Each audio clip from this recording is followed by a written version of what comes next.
You're listening to Angel Insights, brought to you by SyndicateRoom. And although we normally always bring you all things angel investing, this week is a little different. We all know the angel investing world is risky, with an average of 8 out of 10 startups failing. But we often don't hear from the startups themselves, which is why I'm so delighted to welcome to you today Clifford Dennett, former CEO at Soshi Games, an award-winning smartphone, tablet and web developing company with a focus on music games. Soshi Games recently went into liquidation, and in today's interview with Cliff, we discuss the changing landscape of tech and gaming, the failure of startups in general, and in particular with Soshi, and then how to handle investors when dealing with the liquidation of a company. It's an amazing interview, and I'd like to say a huge thank you to Cliff for the immense transparency and warmth with which he shares his journey with Soshi. So without further ado, ladies and gents, I would like to welcome Cliff Dennett to the show today. Clifford, welcome to Angel Insights. It's an absolute pleasure to have you on the show. Thanks so much for joining us.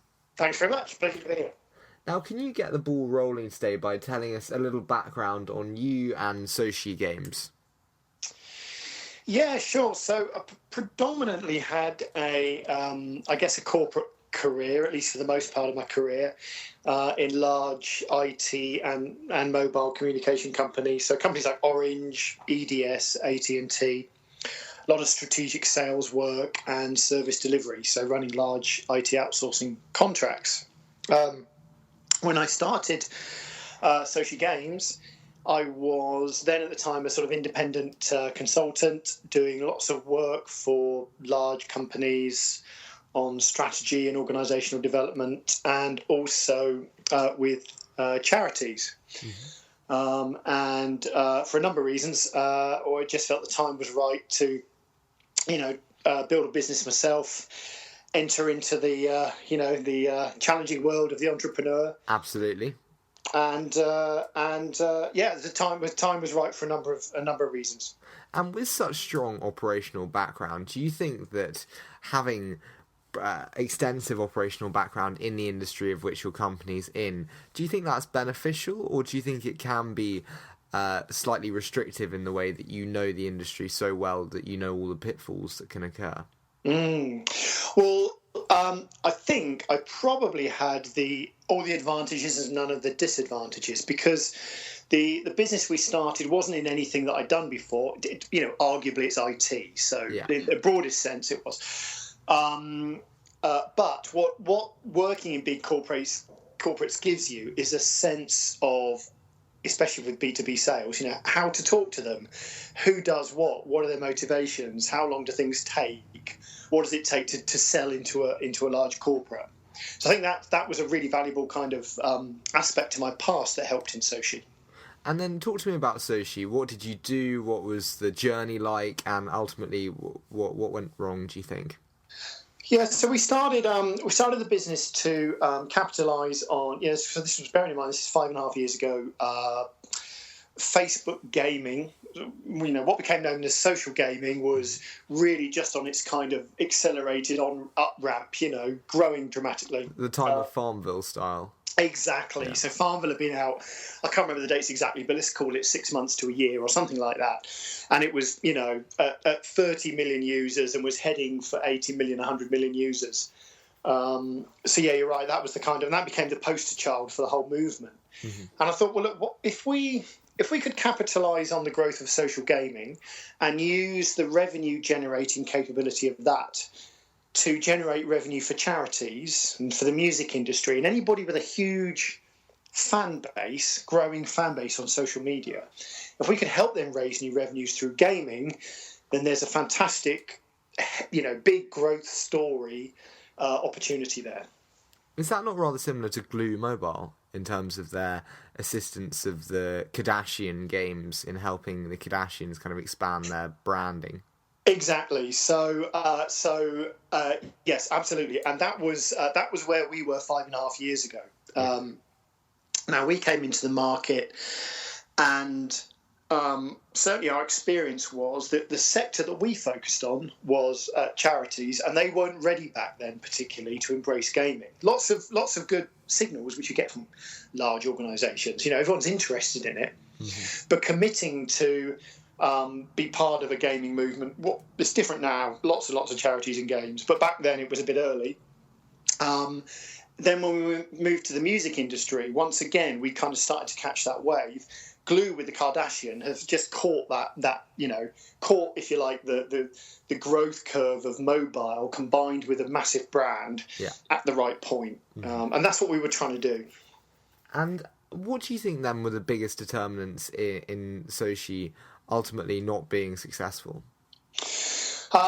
In the time from which we started to the time that we unfortunately had to put the business into liquidation, the underlying sort of market driver or market assumption fundamentally changed. So we came into this at a time when if you were a Facebook page owner and you made a post out on your page, a large proportion of your user base would see that page. Yeah. And we based the whole business model on that. Basically, we'd not pay for advertising because that's risky. And even back then, the cost of acquisition on mobile and social games was climbing dramatically. Now it's like out of the park. So we won't pay up front for advertising. We'll pair up with people with big growing fan bases. They'll promote the games.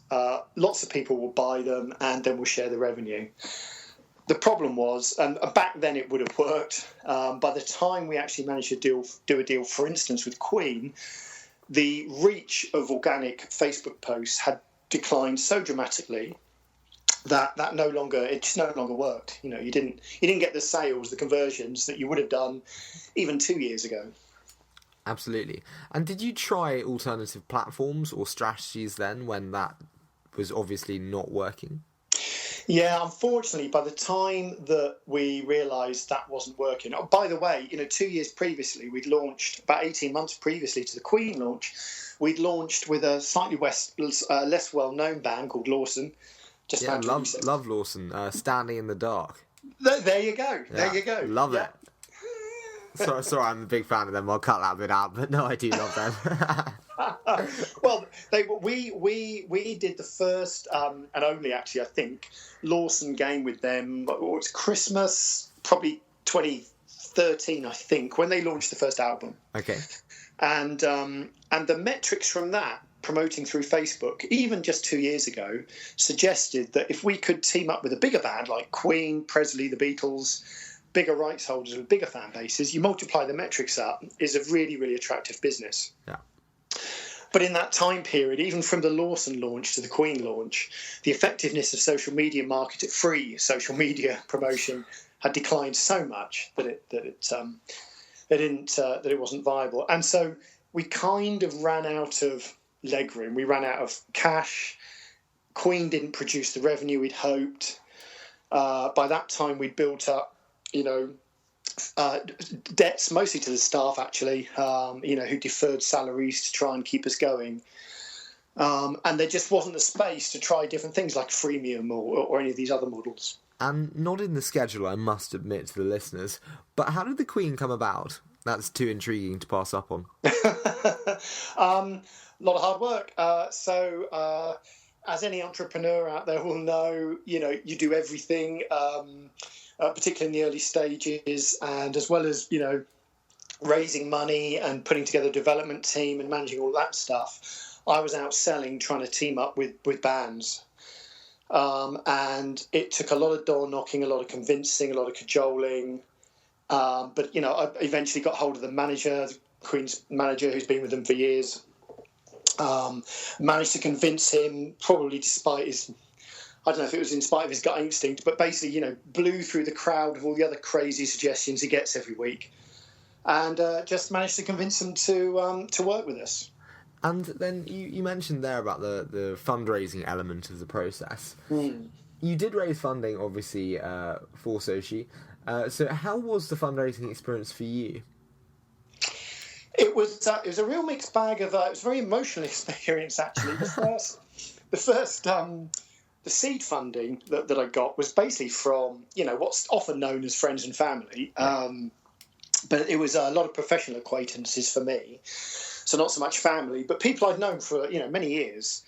and who just liked the sound of what I was doing and said, "Oh, we'll put some cash into that." So, and it just kind of started like that. So the seed funding came from a group of investors from something which I'm a member of called the Future Work Forum. It's a sort of global network of professionals in the organisational development space, and then thereon. It gradually, I got more and more seed funding, more and more angel investment. We got some institutional VC investment. I applied and got some grant funding. We secured a loan from Creative England. Pretty much just about any funding source or type you can imagine, we put together over Soshi's history. And were there any surprising or challenging elements of the fundraising process for you then? Probably the biggest thing, so two things. The first biggest thing was the emotional impact of taking money from people you know. So the seed funding round. I didn't anticipate quite how much that would contribute to the, already sleepless nights that being a startup founder kind of, that goes with that territory. And then the second thing is, everyone says this, but just the amount of time that it takes, from that first conversation to getting cash in the bank. I think we all think that, we can do it faster than that, and it takes 3 to 6 months, Absolutely, the process is much longer than one thinks. Yeah. And you said that about raising from kind of friends and acquaintances. Does it make it difficult now then, in a situation where Soshi hasn't worked out, in terms of kind of returns to investors? Yeah, of course. I look back on it positively in terms of all of the stuff that I've learned and experiences that I've had and things that I would do maybe differently now and all of that.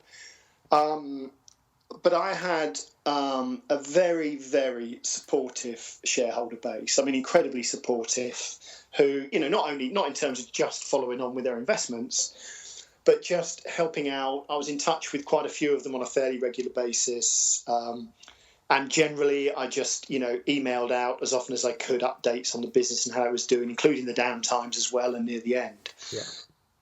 So, that said, it's not an easy thing to face. I agonised over sending the big email out at the end that had to inform everybody that we were putting it into liquidation. That kept me awake for many days. Just thinking about, crikey, how do I say this and what are the repercussions and all that sort of thing. But overwhelmingly supportive kind of responses. Yeah. And would you say then in the future that maybe friends and family round is something that you wouldn't engage in?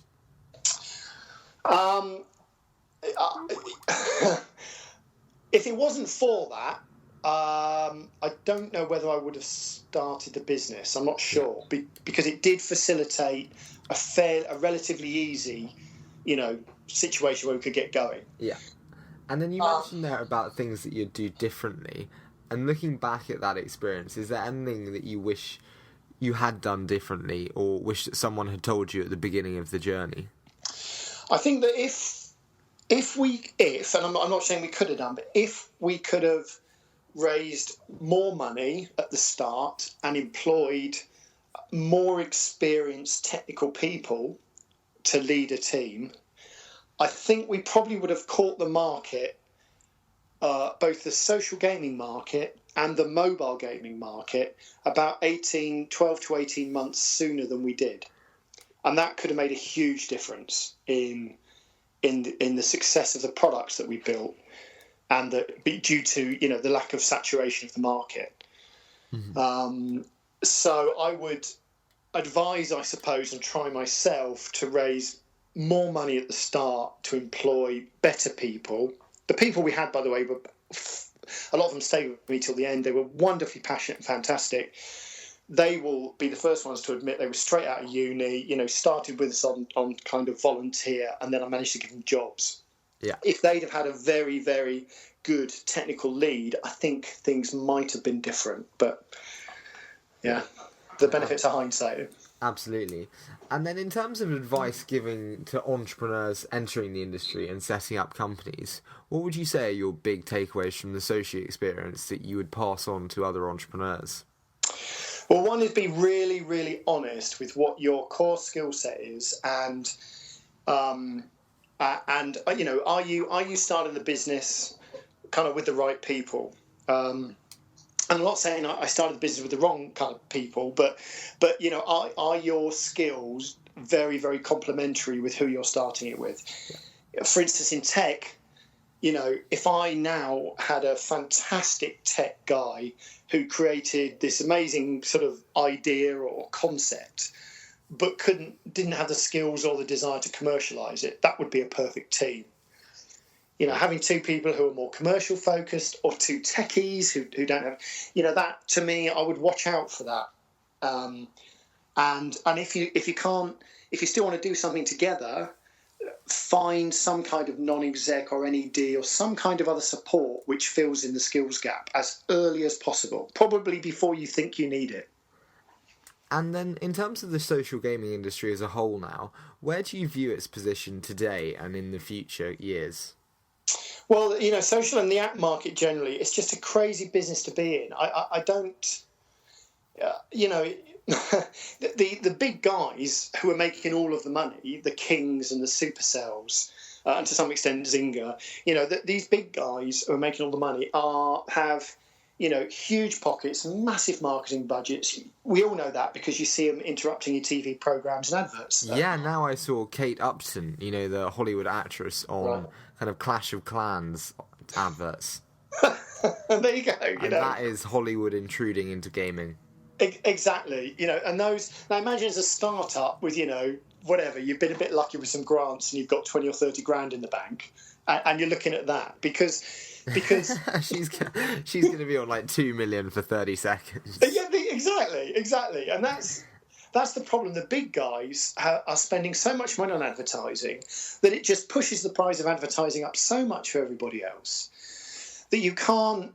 To be honest, I haven't yet come up with a strategy beyond you might get lucky because you've got to raise so much money to kind of promote and advertise, or you're back to this kind of old model where the developer is beholden to a publisher who does have the user base who can promote it, but takes 70% of your revenue or whatever the number is. Yeah, and then, it was a crazy place. And I'd love to dive into a quickfire round now.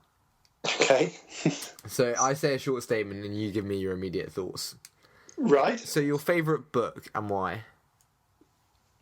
I am reading Wilbur Smith at the moment. And I can't remember the title of the book I'm reading because I'm reading a lot of his books, and it's all about the history of South Africa, and the detail that he's going into has gripped me. And then, most inspiring founder for you personally, and why? Oh, crikey.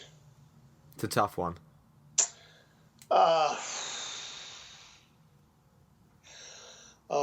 I almost don't want to say it, but Steve Jobs. Oh no, I love Steve. Hey, I've had so many people say Elon Musk, who is amazing. Yeah, but I love Steve. This is good news. Okay, don't worry, that's very welcome. And then your favourite newsletter or blog? I like Brain Pickings. Yes. No, I do. That's awesome. Another guest of mine said that, and right. I read it because of him. No, brilliant. Which gaming company do you most admire for their kind of journey and work?